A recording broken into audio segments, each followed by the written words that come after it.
Hi, folks.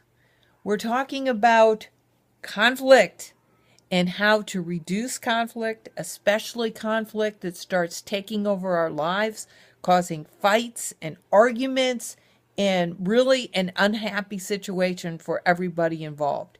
It usually starts with a desire. Maybe the desire is good and legitimate, like after work, I deserve some peace and quiet. Or maybe it's questionable. Maybe I feel like I deserve a new car, but the family can't afford a new car.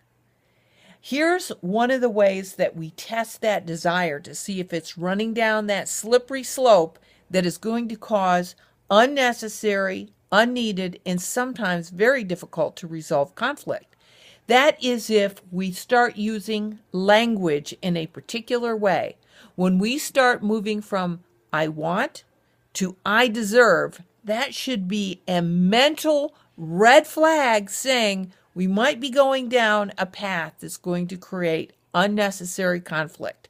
So when we start feeling this way, I want to give you a few questions. I'm going to read these to you, and you can use them as a self-check. 1, what are you preoccupied with? What am I preoccupied with? What's the first thing on my mind in the morning and the last thing on my mind at night? If it is a desire that I'm not feeling like I can fulfill, and that's starting to take up my time, my effort, my focus, we can be sure that we're going down a slippery slope that if we don't figure a way to manage this or monitor it, it can easily create imbalance in our life with each other and conflict. The second question I want to give you is, how would you complete this statement? If only I had such and such, I would be happy, fulfilled, and secured. Or feel secure. Life is not complicated. And usually, if we start thinking that there is one thing that we need to make ourselves happy and fulfilled and secure, we can almost be sure that that one thing has become out of balance in our life. Life has a lot of different elements, and it should not be about one thing. When our mind starts saying it's about one thing, we have moved probably from I desire to I demand.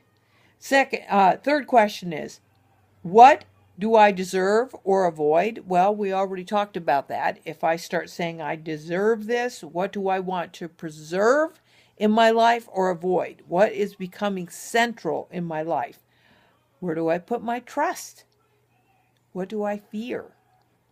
When a certain desire is not met, do I start feeling frustrated, anxious, resentful, bitter, angry, or depression? If we're starting to feel that way, that desire has moved into a demand.